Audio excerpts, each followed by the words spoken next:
Hello, hello, hello, and welcome back to Going for Two with Jack Taylor. My name is Jack Taylor. My name's Hunter too.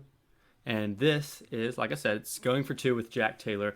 Welcome back for week 2 of the season. We're about to start our second weekend of college baseball of the year. First weekend was so much fun. We're going to talk about that a lot. It didn't necessarily go our way, but it was just so much fun to be back in the stadiums and seeing all the games back on TV. For the next few months, this is just going to be like all that I really pay attention to, it seems like. So do you feel the same way, Hunter? Yeah, for sure. Yeah, it's just so much fun seeing it back all across the country this year with like less restrictions than even last year. At the beginning of the year, it kind of looked a lot different. So finally, feels like it's back to normal, and there won't be any asterisks at the on the championship team for this year. So we'll just celebrate a new year, new regulations, and everything in college baseball. So, what you got, Hunter? Yeah. We're going to go over the series from last week and go over this week's series against Northern Kentucky. What's their mascot again? The Norse. Kind of like a Viking type deal. Okay. That's some Skyrim stuff. I don't know why they can't just call themselves the Vikings. That's racist. And then we're going to end it with our favorite segment, Instagram questions. Yeah. So I know last week we talked a little bit about all the SEC teams and kind of what we predicted them to be like, and that's changed a little bit, so we'll also throw that in at the end. But before we get started, I want to throw it back to something we did in the last season, and that is going to be movie reviews. So every episode we're going to try to start off with movie reviews, and this one is actually going to be a Pixar movie that was recommended by some of the suggestions on Instagram.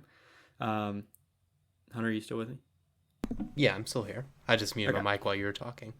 Okay, gotcha. I was just getting like a void on the other end, so I just needed to know you were here. Yeah, this is just like us feeling our way through the whole virtual situation. Yeah, I figured you were gonna go on for 2 minutes about this one, so I was like, okay, I'll just lay back in my chair, and we'll just ride with this one. Yeah. So when we posted the thing for suggestions in this one, we got Pixar movies, we got Marvel movies, and Pixar is really where I decided to lean with this one. So we're going to go to Toy Story 3, and there's a particular scene that I have in mind. So Lotso and his gang have turned Buzz Lightyear into the real Buzz Lightyear. So he's no longer a toy, no longer friends with all the gang and everything. So he's like a dictator type deal. And he's a space ranger. He's an actual space ranger. He's not a dictator toy. Yeah, and so then when Woody and the guys, they try to get him back, they accidentally hold the button too long and turn him into Spanish Buzz, and he just becomes really charismatic and hits on Jesse a lot. So what my point is when we're watching this movie in English, he turns from English Buzz Lightyear into Spanish Buzz Lightyear. Correct. But you can watch this movie in other languages, and my point is, if you're watching this in Spanish, will Buzz turn into English Buzz? Or will Buzz turn into Super Spanish Buzz Lightyear? And that's my question. I've wondered this for years. I tweeted at Disney and at Pixar years ago. I never got a response. I guess they just never got around to it. Or they're hiding something. But upon my own research, I have looked into it. Watched this scene in Spanish. And it seems like he goes from like a Mexican Spanish version, like a Latin America type thing, to like Spain Spanish, like Vosotros type stuff. So like a different dialect, as you would say, right? Yeah. He officially does turn super Spanish. Super Spanish. Yeah, which is, I mean, I don't know if it was my prediction or not. I didn't do the full scientific method on this, but I was pretty pleased to find out the answer to that. Didn't need Pixar's help. I feel like we could have just booted up Disney Plus and just went and watched it and figured this one out. That's what I did, but I figured I'd go to the source first. Yeah. Where all answers are found, But yeah, that's it. So that's my movie review. Other than that, it's pretty. It's a pretty unbelievable movie. Like toys find out that there is a time where they're just not played with anymore, and they kind of feel like this. Dude, loneliness. spoilers. Dude, this movie has been out for days. And Yeah, I mean, it's just like toys actually do feel like, there's a day where we're not gonna be needed anymore. So kind of a sad end to that one, and they end up floating down into the fiery pit, and they all died. Mm-hmm. And then somehow they had enough characters for a fourth one. So I don't know. I didn't watch the movie, but anyway. Okay, we're gonna have a watch along of Toy Story 4 on our Instagram. Mm-hmm. You can watch it live via Periscope. All right, so let's move into this Long Beach State series. After all of that. Okay, so game 1, we knew their starter was going to be good, and he was. Yeah, I actually was not able to watch this game. I listened to it on the radio, listened to Jim Ellis and Ron Polk talk through it. And in the first inning, I think Ron Polk saw Luis Ramirez throw one pitch, like just this like sinking two-seam fastball, or maybe it was a sinker, I'm not really sure. Just like a pitch with some sink to it. Mm-hmm. And he just said, well, Jim, looks like we're not going to get many hits today.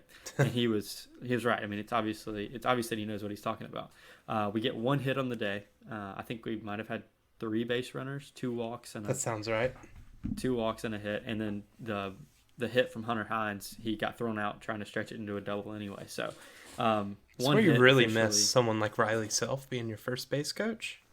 Yeah, it's where you really miss somebody like Tanner Allen, who can stretch an infield hit into. He would have got a triple right there. Yeah. There you go.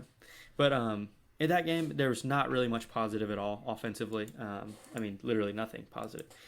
We get shut out 3-0, but Landon Sims proves that he's every bit the part of a Friday night starter in the SEC. Yeah. Landon goes 7 innings, lets up 5 hits. One guy had like 3 of them, and they were like the flukiest hits of all time. Ended up with 1 earned run off of a long home run. Yeah, that's what happens. Home run was the only ball that was squared up the whole day, against Landon at least.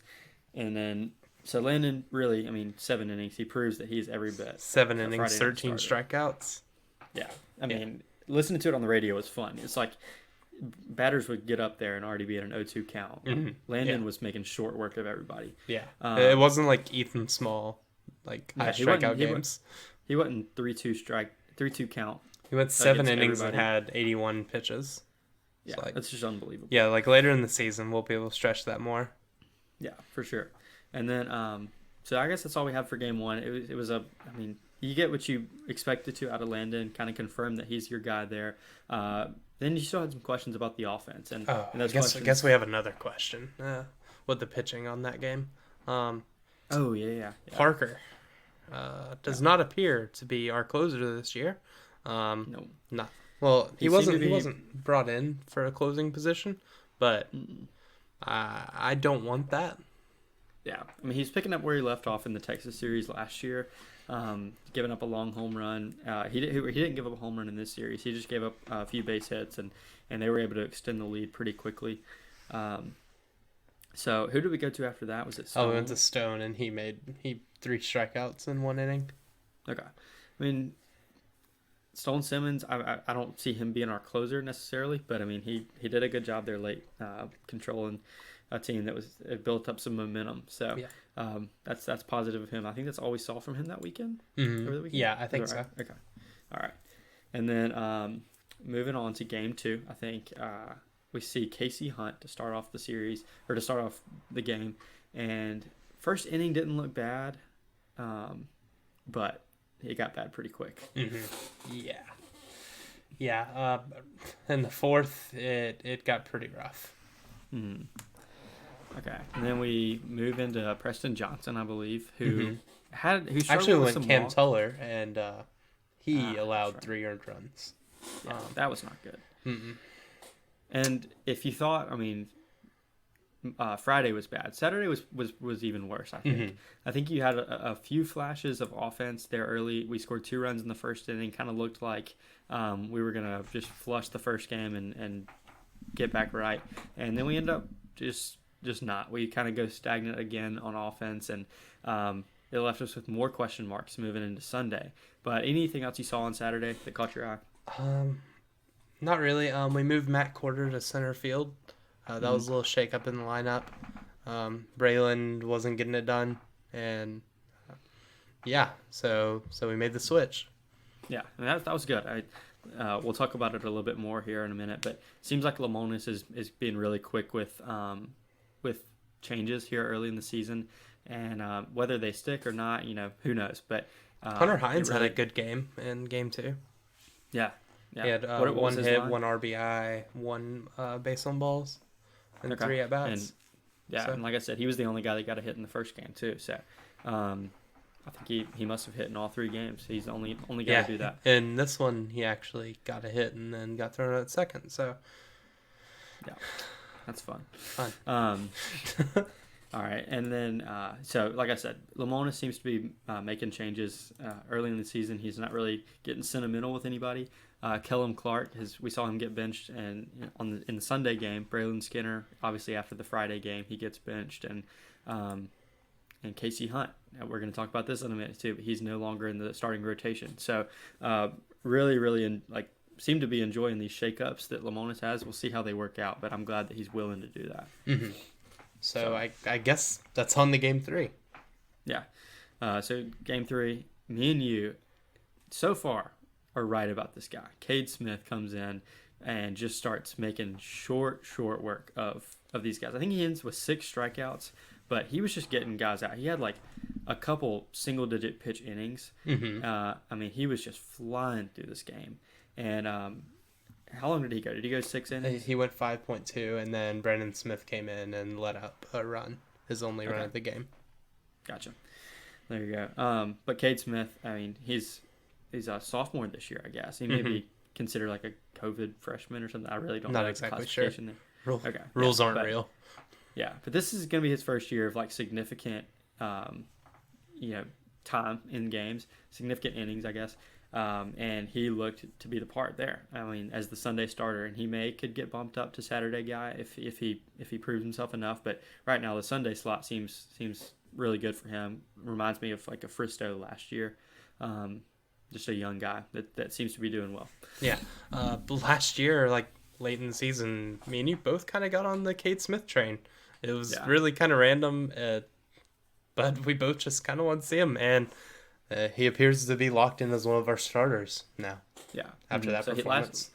Last year, some notable performances for him. I think we're in Vandy game 1. He was one of the guys that came in and helped like just bridge the game to game 2. Mm-hmm. Notre Dame game 3. Game 2. Game 2. Yeah, so he just comes in again. Same thing there. Really, just saving our pitching for the next day. Mm-hmm. And got out of the inning fast. Yeah, and although those innings might not seem important, that's in innings in the college baseball national championship and in a super regional, huge crowds against really good teams. And it's situations where obviously there's not much pressure, but it still means a lot if you do well. If you go out there and get pulled, that puts the team in jeopardy for game 3 in both of those instances. Yeah, there's not pressure, and there's also pressure at the same time. I don't know what the mentality is going into that, but he did really well every time he went out there, it seemed like. Game 3 though, other than Cade Smith, what did you see? Maybe offensively? Yeah, our offense arrived. Mm-hmm. Cam James, 3 at-bats, 2 hits, 2 runs, an RBI, 1 strikeout. In this game, he moved to leadoff, so that was something that we kind of wanted to see, and I guess that's now what we live with. Yeah. So what did we have? Was this lineup that we put on here? Was that the? No, that is not the lineup. I don't know why the lineup's not showing up, but I think the one we put on our script is just the one from Pine Bluff. So it's kind of what we settled on over the week, and we'll talk about that one in a minute when we talk about the there. But I know we did move Cam up to lead off, like you said, and then Luke Hancock was right behind him in second. So it kind of seems like we just shifted everybody up and then put Yeager down at 5th. Yeah, and he had 2 runs in this game. Yeah. So I think he got on base once on a hit and once on a walk. 2 walks. Yeah. So hitting in front of Matt Corder seems to be really good. It's kind of like hitting in front of Luke Hancock last year. Mm-hmm. Matt Corder hit probably the longest home run I've seen in the dude outside of Nico Cavadas. I think it went 428, 438, something like that. Flew over the lounges and out of the stadium, and it was a lot of fun to watch. That was our first home run of the year, followed up by Tanner Leggett a few innings later, and if I had told you that Tanner Leggett would be the first one with multiple home runs in the season, I know I wouldn't have believed you. So that was pretty funny. Yeah, in this game we win 12-4. We got a lot of guys into the game. Hunter Hines, he had a good day, which he was in the game already. Von Siebert came in and hit an extremely hard ball. He had the hardest hit ball of the entire weekend for state. Jess Davis came in and didn't have a bad at bat. Drew McGowan came in and got 2 hits. And that was what I mentioned earlier.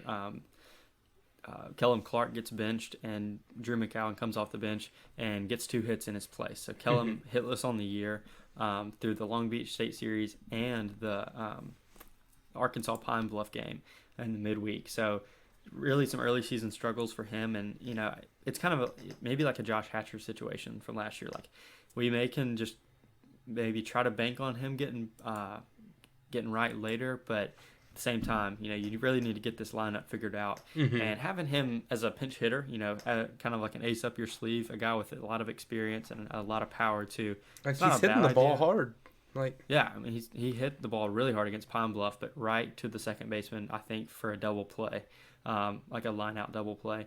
And it's hard to watch because that's exactly what was happening with Hatcher last year. And sometimes you get over that and you just start finding holes here and there, but sometimes you don't. And I think Lamonis is making the right choice by just being prepared for that, but also knowing that this guy's really good and he has a lot of experience too. So so behind Cade, Brandon Smith came in and it wasn't great. Kind of seemed like back to late season Brandon Smith from last year, where when he goes in, everyone kind of holds their breath. But I hope that's kind of just early season stuff. Yeah, maybe I'd really like to have Brandon Smith back up how he was, because Brandon Smith was really good. He's a weapon. Yeah. Brooks Auger came in. I think that's his name.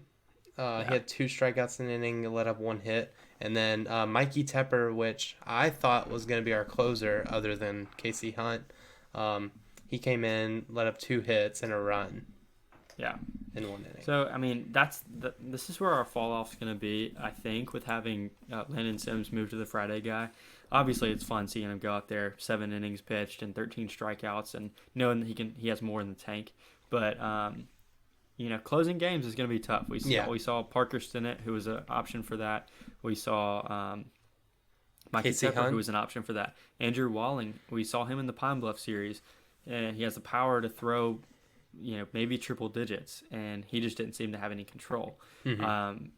Preston Johnson, I know he was never really in contention for the closer job, but thinking he's going to be pretty valuable, and he walks 4 guys in his appearance against Long Beach State. So it was a pretty disappointing week for pitching. Outside of Cade and Landon and Stone, I guess. Yeah. You can't say anything about 3 up, 3 down, can't complain 3 about Ks. Yeah, for sure. But there's just maybe not disappointing, but there's just a lot of question marks. It's really hard to say that something was disappointing. When you are, you go to you win a game against a top 25 team. You avoid the sweep and everything. I get that, but there's just more question marks now than I think there were before. And then offensively, I think Game 3 is more like what you're going to see from us usually. That was Mississippi State hitting at its finest, just slapping the ball through the holes in the infield, ground ball after line drive, and then a home run sprinkled in here and there. It's just it's a lot of fun. You said that multiple times. That's Mississippi State baseball at its finest. Yeah, it's a lot of fun. I know I said that last year a couple times, and that's exactly what we got in Omaha when we were playing our best baseball. So I want to go back to the moving Landon to starter thing, and a lot of I think our greatest like ability last year was, if it's a close game, we knew we were going to win it. Like, it never really was in doubt because we had timely hitting and Landon Sims. Mm-hmm. And I feel like we've lost at least one of those this year. I think that's pretty safe to say. And I'll really be interested to see how this team is once we get into, like, other than Long Beach State, quality competition. Yeah. I mean, last year I'm just thinking about, like, all the cardiac dogs shenanigans. And, it was either we have a lead late and Landon closes it out, or we don't have a lead late and Tanner Allen gets a big take over in the 8th. Like, that's just how it was. Like, and right now, I mean, I know we've played one game where nobody hit, one game where we got blown out. And then we outside of the first game where nobody was hitting, we haven't really played a close game yet. Yeah. So we have obviously 4 games in, we haven't had too many opportunities for cardiac dogs, which is not a bad thing. But who's going to be that guy? Because you have Cam James, Logan Tanner, and Luke Hancock. Because I see the 3 guys that are going to come into this year like as the leaders of the team. Yeah. And I want to know which one of those guys, not necessarily takes Tanner Allen's place, but who is going to be the guy with the clutch gene, Yeah, for sure. Because there's always been one, it feels like. Yeah. I mean, you go from Brent Rooker to Jake Mangum and Elijah McNamee to, Tanner Allen. And now it's just like there's just a question mark there. So Which it's weird for it to be a question mark because they're all really talented and I guess they've just never had to take that spot because they've been behind them. Yeah, and I know last year Cam James got big hits in big games, and Logan Tanner actually hit walk-off, at least one. Hancock had Luke 2. Hancock hit a walk-off. Yeah, I mean I know they have it in them, but it's like they're gonna have to do a little bit more. Kellum had big. Yeah, big moment. Everybody that's coming back seems like they've had at least a big moment. Tanner Leggett, goodness, he's not even in the starting lineup yet. Lane Forsythe saved the no-hitter that one time. Yeah, it was a clutch hit for him. I love Lane. Yeah. So hopefully we don't have to see any cardiac dogs against Northern Kentucky, but I also hoped we didn't need it against Eastern Michigan last year, and we did. Mm-hmm. So or Tulane. You never know when to expect it, but next week we're going into a stretch where we face Southern Miss, followed by a series with Tulane, and then a small series with Texas Tech. So probably going to need it sometime there, and you're going to have to establish an identity either before that or during that, because come SEC play, if you go in there without an identity and all these question marks that we have right now, that's when you're going to get the rug swept out from under you, and it'll really pick up quickly. I know going 1-2 in the first series of the season, it's really not a big deal, and there was a lot of overreactions, but you do need to learn from it very quickly. So really, really excited to see this weekend us just get 3 pretty dominant wins and maybe try to figure out who our big time hitters on this team are going to be. Yeah. So I guess that takes us into this game. We have our pitching rotation out. They tweeted it out. Who do you think was a Friday night starter? Well, Friday at 1 p.m. starter. I'm probably going to go Pico Cone. Nope. Still of the Night is coming to a stadium near you at 1 p.m. Still of the afternoon. And I love that. And then our Saturday starter is Preston Johnson. Beef. Big boy. And then game 3, as we said, we're going to stick with Cade Smith. Kind of thought maybe he would get bumped up to Saturday, but that was probably a little too quick with that assumption. Maybe by the end of the year, but who knows? Yeah. We'll probably get somewhere where we can kind of give him a day, and then he can take the extra day rest and go. But there's probably no reason. SEC series that starts on a Thursday, then we can kind of switch it around the next week. But yeah, Landon Sims to Preston Johnson to Cade Smith, and so Preston Johnson will get his starting debut. I don't think he started a midweek last year. I don't think so. One thing that we did forget to talk about in the Pine Bluff game, Jackson Fristow. Yeah. Looked great. I know the team is horrible, but he threw strikes. Yeah, and that's really the main thing. And he threw strikes after we had a huge first inning, which We had a I mean, 30-minute inning. I know it sounds silly, but I mean that seems to affect That's him growth. especially. Yeah, because we had a 9-run inning against Auburn last year, and he came out and walked the first 2 batters he saw. Yeah. And honestly, with a huge lead like that, you don't need to paint corners. Like you just need to go in there and throw strikes, let your defense work. And he gave up 1 big hit. I think it was a home run that a guy just like ran into. And I don't care. I don't care. You giving up 1 home run in an appearance. Obviously the offense was able to cover him there. They weren't able to cover Landon Sims the other day. Our starters had the Peyton Plumlee effect. Yeah, for sure. Just 1 big one. But at the end of their outing. Yeah. Not in the first inning. No. Or the leadoff hitter. But yeah, from the Pine Bluff game, I know we kind of brushed over that because there's not really much to talk about. But Andrew Walling was concerning. But we did get to see Pico Cohn for the first time, and he seemed good. Yeah, seems for real. So, yeah. And it was fun seeing Jess Davis from UAB, him come in and get a couple hits. I think they were his first hits of his career here, and then Tanner Leggett kind of solidified himself as a potential. I mean, anywhere that he wants to play. Potential shortstop, second baseman, any outfield position. DH. And I think the most likely spots for him would be second base or center field.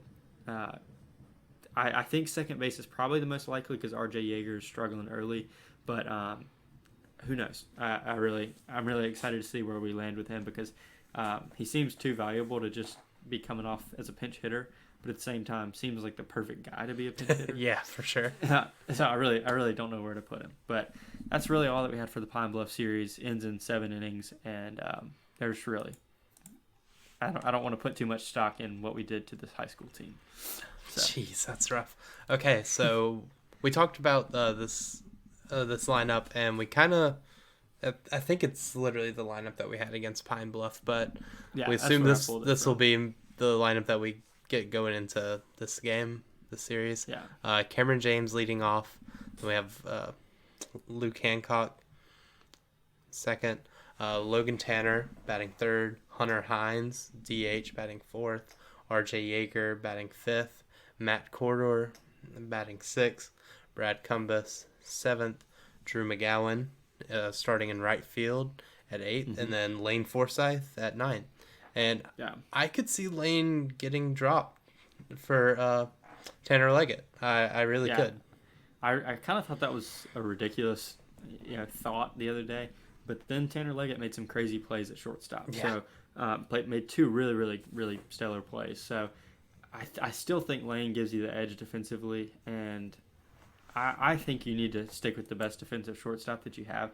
But if Tanner Leggett can continue to improve there, and then obviously you would take him over Forsyth, who, I mean, I love him, but he's batting like 200. So, I mean, just like you can't take an automatic out with Kellum Clark the first 3 games, you can't take an automatic out, especially from your shortstop. I mean, they're supposed to be able to produce. So the bat just comes off his bat different.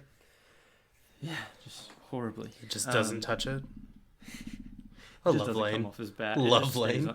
It just stays on his bat. The catcher just grabs it. All right, so moving into the Northern Kentucky Viking, or the Norse, excuse me. Maybe they should listen to my advice and just become the Vikings. So if you thought we had a bad opening weekend against Long Beach State, you should have seen Northern Kentucky and East Tennessee State. East Tennessee State gets the sweep. Home run you, right? Kentucky. Yeah, that's what I hear. Nope. And then the scores 12-7, 12-4, and 14-3. So Northern Kentucky's pitching has given up double digits in every game they've played. And from the looks of it, they're going with the same starting rotation this week. So expect 3 Cy Young Award winners. Yeah. And no, I mean, maybe a Jacob deGrom, perhaps. Yeah, maybe so. Their pitching staff seems to be pretty terrible. Their starters, have given up runs in either the first or second inning of all How three. about you say their Friday night starter's name? Looks like his name is, he's a right-handed pitcher named Klingenbeck. And then Saturday is a left-handed pitcher named Girl. I'm not making this up. And then Sunday starter is Sackenheim. So they're all on the all-name team, but they will not. I'm gonna get a Girl jersey. They're not gonna sniff the All-American team. So their starting pitching's bad. Looks like their relief pitching is even worse. And I'm not even sure you can find a bright spot on this team.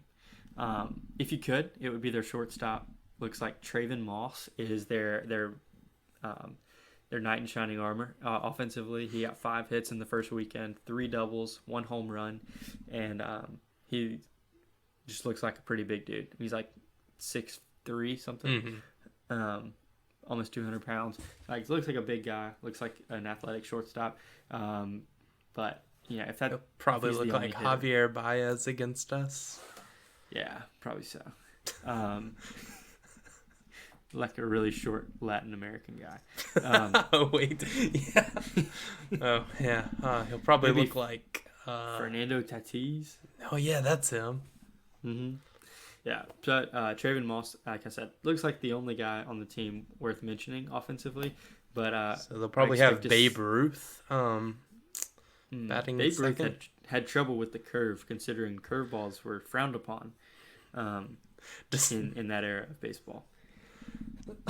So you have Landon Sims versus Babe Ruth. 10 at bats. How many strikeouts does Landon Sims have? 1, because after that, Babe Ruth burns him at the stake for being a witch. You're not allowed to throw 100 miles an hour. Now, it doesn't even get a full strikeout. He just throws 1 pitch and gets effectively canceled in that era. Yeah, so honestly, that's all I have. We're going to do our predictions for this series after we mention a little bit about the SEC. But as you can tell, we're definitely taking a step down in competition from the Long Beach State series. We're taking the Ole Miss route and just scheduling the worst team we could possibly find. Jeez. But at least we're sprinkling in some competition elsewhere. They don't face a ranked team until SEC play. So, granted, they do start SEC play with Auburn. So, I mean, what are you talking about? They play the Fighting John Rice Plumleys. Oh yeah, they're definitely ranked. And John Rice Plumlee did not get a waiver from the NCAA to play baseball after he's been at the school for 2 weeks. What did he expect? I don't know. That's not how... He probably expected to get a waiver from the NCAA after only being enrolled for 2 weeks. That seems right. Yeah, that's probably what he expected.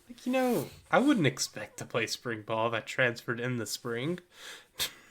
Yeah, I mean, that'd be crazy. But anyway, so looking back at this week, Ole Miss, like I said, they played a pretty terrible competition in Charleston Southern, but they looked really, really good. Tim Elko hit at least 2 bombs this weekend, now on 2 healthy ACLs. Glad to see they're not holding him back. Yeah. And I didn't even see who else produced. I'm pretty sure everybody did. They were playing Charleston Southern. So they looked really good. Got the Dunhurst got a home run, I think. Oh, really? He gets a midweek. They get a midweek win as well. So no, they're 4-0 to start. That had 2 home runs. Gross. Okay. Wow. Man. They get they're 4-0 to start the year. Tennessee gets a big series win. Or gets the sweep. Who are they playing? Do you remember? I have no clue, but they have a dude throwing 104 in midweek. Yeah, Tennessee has a pitcher, midweek pitcher, throwing 104. So by the time SEC play starts, if he has control, which seems like he does, we will probably be seeing him a lot. He just threw a little 98 mile per hour one just to mess around. Threw a 93 mile an hour changeup, which is unbelievable. Just to feel something. Yeah. Another team that looks really good, LSU. I think they scored something like 50 runs. A million runs? Yeah, in their first 3 games. But then they lost to La Tech. Which, I I mean, that's a good team. Yeah, it's a good team. Maybe just not as much depth from this LSU team pitching wise. That's really your first sign when you start losing midweeks. Granted, like I said, it is a good team, a team that hosted a regional last year, but still, you would like to win all your midweeks because that just kind of shows that as an SEC team, you have enough pitchers to start more than just 3 games. Braden Jobert is batting .583 and has 3 home runs. Wow. There you go. And so after the first week, I know LSU did lose that midweek, but we're still going to include them in the top tier of the SEC. It's looking like Ole Miss, Tennessee, and LSU have kind of separated themselves and to be on the top, and then State, Vandy, and Arkansas. And it might be a little bit of a bias from us putting State in this category, but we're also putting Vandy here, who also lost their series. We all dropped at least one game. Us and Vandy lost the series. But I think we're the lower tier. Like, there's still a lot of potential. We see the flashes of it. We just have to put it all together. And then below us is Georgia, Auburn, A&M. That's another tier. And then below them is pretty much everybody else.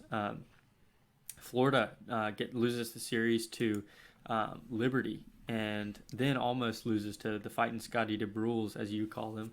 I'm not even sure if it was them, but I don't care. It was one of the small. Was it? No, them? Actually, Jacksonville beat Florida State in a midweek. Oh yeah. So they actually did get. It was like Stetson and Florida A&M or something. No, it wasn't A&M. Oh yeah. It was something, but it was like gross. Yeah, but I mean, Florida. They break attendance records at their stadium and then end up losing the series anyway. So. Oh yeah, they almost lost to North Florida. Ooh, that's tough.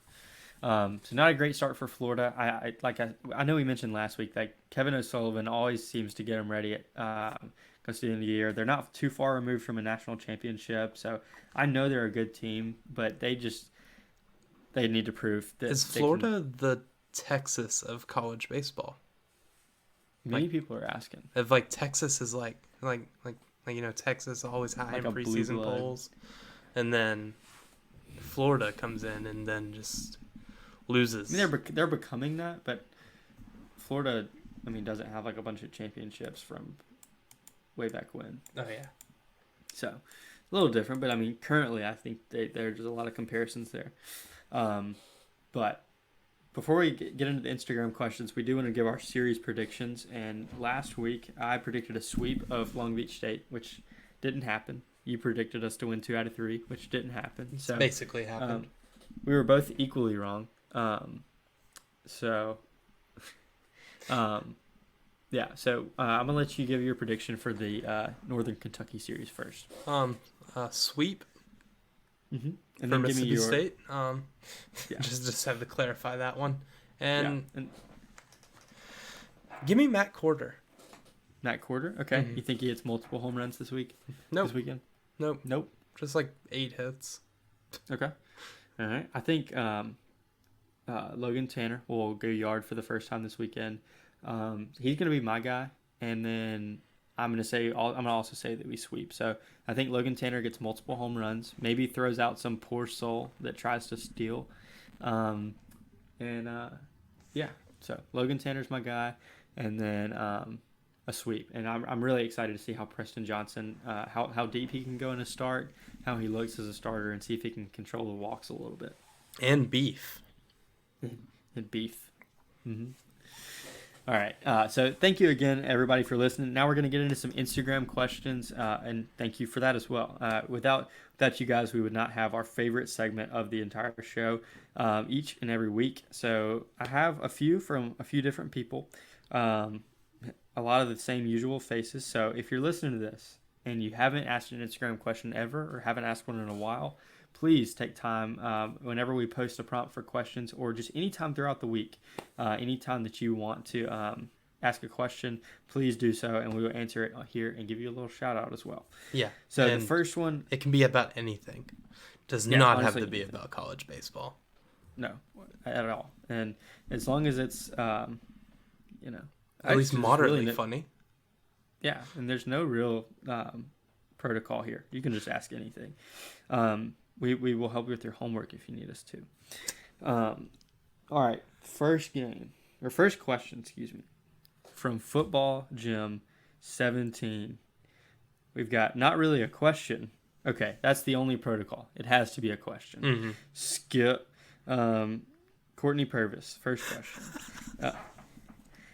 You get in a fight and need backup. What 3 players are you calling? Lotan, Landon, Yeah. Luke Hancock. Those are Experience. good ones. So, I would say Logan Tanner, Brad Cumbus probably, and maybe Von Siebert. Yeah, if I needed somebody with a cool name, give me. Yeah, I guess Landon Sims. I mean, I really wouldn't. I was trying to think of somebody else, but I wouldn't take anybody else over him. Give me Preston, Von Siebert, and Landon. Big boys. Mm-hmm. All right, next question from Courtney. Best thing about springtime besides baseball? The weather when it's good. Yeah, I mean when it's not pouring down rain, When the the weather isn't bad, it's so good. Yeah, and it's weird to say. I know exactly what you mean. Mm-hmm. Yeah, and then all right. So next question is from Frederick. When does Leggett get his opportunity to start at shortstop? What do you think? Could be Saturday. Could be Friday. Yeah, we might see it this weekend. I'm still on the train of you want your best guy defensively to be at shortstop, and that seems to be Lane Forsythe now. But like I said earlier, Leggett is working his way up there. So yeah, a couple more plays like he had on Tuesday, and just keeps taking advantage of these opportunities. At some point, I think you have to let him try. Yeah. Next question: will Kellum be on the bench this weekend? I think he will be the start of the weekend. You think? Yeah, I think Drew McGowan's been too good. Yeah, I mean it's going to be hard to take him out of the lineup. He's gotten 2 hits, I think, in both games that he's been able to have multiple at bats. So yeah, I think Drew McCowan will start. Kellum Clark is going to have to get it done off of a pinch hit, kind of like he did last year. I mean, he didn't start. He never played until midweeks, and just happened to get a pinch hit appearance, and started out with a lot of strikeouts last year too. So I mean, maybe it's just the Kellum Clark experience. Yeah, you just have to keep trying just keep throwing him at the wall until he sticks, I guess. All right, so Sherry Taylor asks, what activities, organizations have you been a part of in your time at State? What you got? No, I'm not at State anymore. But I'm graduated. what were you a part of? Okay, I'll answer that one. I wasn't in any organizations. Okay. Like a lot of my years were taken up by COVID, so that was kind of fun. So like the second semester of my sophomore year, and then my junior year was all, and then I graduated in the fall of 21. So yeah, that one was still kind of impacted. But I mean, I had a good time. I had honestly the best time ever. So mostly just went to games and. Yeah, I guess I did this little podcast one time. Going to games and the podcasts have been really good. You played Ultimate Frisbee before I got. Maybe your freshman year. Played Frisbee there freshman year. Some boys. That was a good time. I mean, I guess the podcast, getting involved at First Baptist has been good. Gone on a couple mission trips with them, so that's been fun. But at Jones, I played a lot of intramural sports. But I didn't play any. I haven't played any at State. So, there you go. But then 2 questions here. Aren't you an ambassador or something?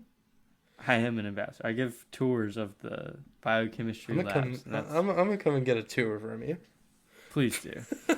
I was given a tour the other day, and there was a random classroom number on there that I've never been to before. I go up there, and it's the amphibians lab, and there's just like huge I don't know what you call them, like aquarium type things with just tarantulas and. I think those are called terrariums. terrariums. They have tarantulas and amphibian, um, little salamanders and stuff that were like 18 inches long, like huge salamanders, and they have free access to the counter space in the labs. Like they can just go in and out of their cages. The salamanders can. The tarantulas. Okay, not I was so much. very worried. I was like, Yeah, I'm calling to cancel my Yeah, so tour. no, they really weren't crawling all around. They were all in cages, I guess, but pretty terrifying stuff there. All right, and then 2 questions here from an anonymous source named Jack Taylor. Should ML Jack? It's a weird name. Should MLB ban the shift? No, we get better. Yeah, we saw Joey Gallo complaining today about the shift. He's like, "How am I expected to hit home runs and doubles when, or how am I supposed to hit like for high average when all I can do is hit home runs or something like that? Like he can't get base hits anymore because defense has gotten too good. Yeah, just get better and learn how to hit right-handed because the shift don't work against right-handed batters." And then that Just next be a question, switch hitter. yeah, just completely change your game. Mm-hmm. Should college baseball ban Apple Watches? Okay, so I guess I'll do the little intro on this one. So our good friends, the Vandy boys up there in Nashville, little school, small stadium, they pack it out though. They really care about their baseball program. So as always, they're just ahead of the game as always, and they now have a system where every player on the field wears a little display on their wrist, and to make it easy, say it's like an Apple Watch, but it only displays I think it's 9 numbers or letters. So that's on every player, pitcher, catcher, outfielders, infielders, everyone. And then the pitching coach is in the dugout keying in stuff, and it gives the defenders where they need to be in the shift. It tells the pitcher and catcher there's no communication between the pitcher and catcher. Yeah. All some wild stuff. Should that be banned? I think so. I think so too. I mean, I understand that if you don't have that, you're going to have a wristband that essentially tells everybody the same stuff. But in my mind, and this may be like a boomer take or whatever, in my mind, there's something just awesome about baseball is that the fact that it's still pretty primitive. Just calling out your own signs, having signals for them and everything. That's why I like college football more than the NFL. Yeah, I mean, there's no headsets, you know? Yeah. Which, you can even do headsets in college. Headset isn't bad. At least you still have to do the signals to all your guys. Yeah. And I'm not even a big fan of catchers having headsets, which Logan Tanner, I've seen, he has a little wire that goes into his ear and he's getting signals from the dugout. I'm not a big fan of that either. So I know it's there's stuff that State does too that I'm not a huge fan of. But honestly, I mean, props to Vanderbilt, I guess, for finding a loophole. I don't know. I mean, it's not banned yet, so you might as well take advantage of it. Yeah, it just got added into the rules that you can have it. Yeah. My thing is, it doesn't seem like it would be that hard. I work with data and everything. It doesn't seem that hard to make it import all of the spray data. And a team like Vanderbilt has so much data on every team. You could do it by pitch, you could do it by location, and then you could get spray charts for even that. So wouldn't they be able to perfectly shift into their spray chart by a thing, and the coaches don't even have to look at a piece of paper because it could just be on a spreadsheet and it would all be done? Doesn't seem that hard. That may be a tinfoil hat guy, but I mean, it would not be that hard. I could do it. Yeah, and listen, so I know Vanderbilt recruits at a really high level. They've put a lot of really good baseball players into Major League Baseball. But if I'm a Major League scout and I see that Vanderbilt's players are just like mindlessly just following this Apple Watch around, like, I don't know if I would draft. The pitcher and catcher don't even like. They don't call their own. They don't call their own pitches. And like you can't tip it off because the defense has already shifted like to every single pitch, which I know they already do with their towels that they wave. But like, geez, it just seems like a lot. And like, college pitchers already aren't being drafted, like, or catchers, because they're having to come in and get taught at the age of 21, when you could just get someone in high school that has learned just as much. Yeah, like so, pitchers at Ole Miss don't get to pick their own pitches ever. It's like, and that's something I really love about Mississippi State's pitching is that pitchers come in and they are in charge of their game. Mm-hmm. And Logan Tanner has a huge part in that too. I mean, being able to call a game, he calls great games, is a huge deal for a catcher, and he's one of the best at it as far as I can tell. So, I mean, Vanderbilt, I mean, it's just like setting their players up for like just immediate success, and then after that, they're just going to be basically freshmen going into the MLB because they just. I don't know. I mean, they didn't learn that part of the game, swing bat at ball and pitch ball at glove is the easy part. Like, those are your born talents, Like, and but the whole game managing part of it is different. And it's a part of baseball that if you expect to have any success at this level, or I mean, in the next level in the MLB, analytics are everything, and you're gonna have to understand it. You're not gonna. Because I guarantee you, after the Red Sox and Astros have been crucified for the Apple Watches in the MLB, I guarantee you this is not going to be implemented in Major League Baseball. Yeah, the MLB's voted to not allow it. Like, so they tried. So these players I don't really know why the NCAA allowed it. Honestly, probably because Vandy was like, please. Yeah, I promise you, this. If Mississippi State starts doing this, I will have the same take. Mm-hmm. I don't. It's not that it's Vanderbilt. It could be Dallas Baptist or Oregon State, whoever. Like, I don't care. Cal State, San Diego. Yeah, North Carolina State. So it really doesn't matter.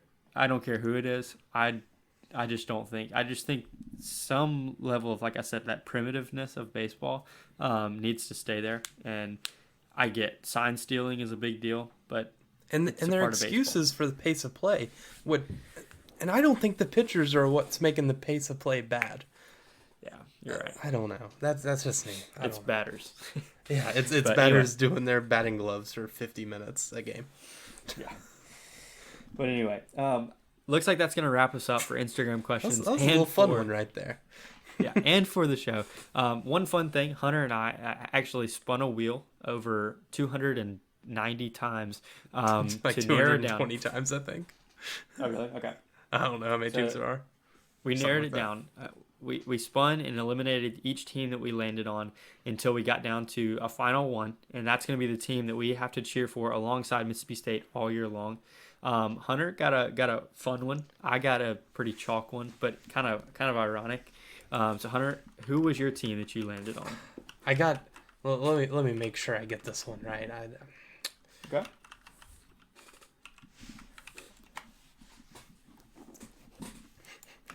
Completely forgot they're a mascot. Let's see.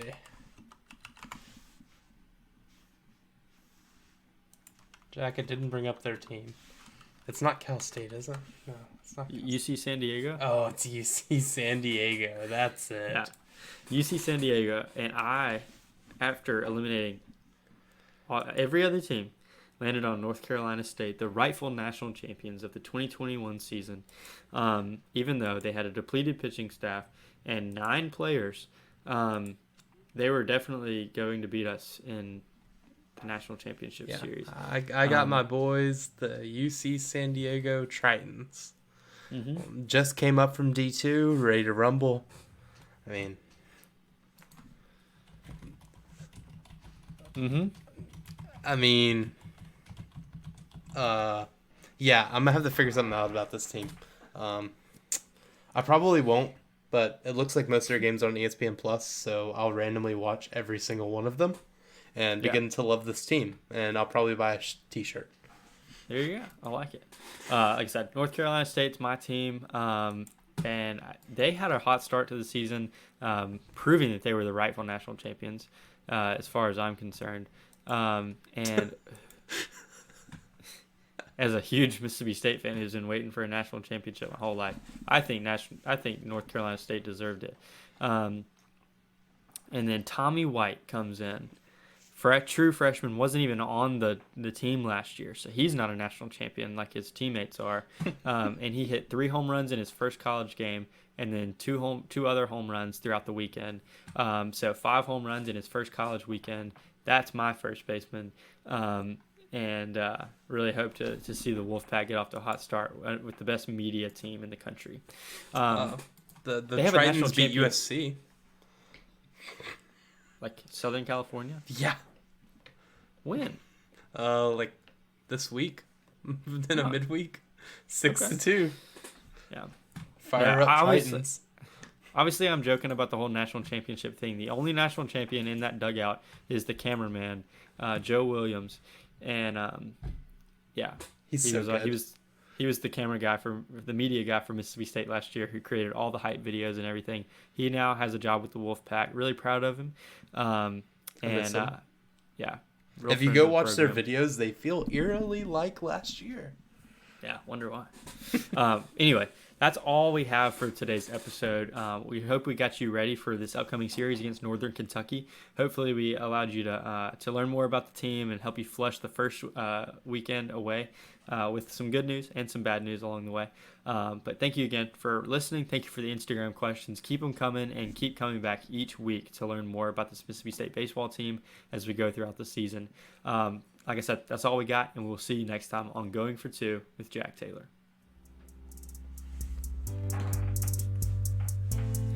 Is it the look in your eye, or is it this dancing juice? Who cares, baby? I think we're gonna sweep the North. Nolan McCracken. Nolan McCracken. I barely know her.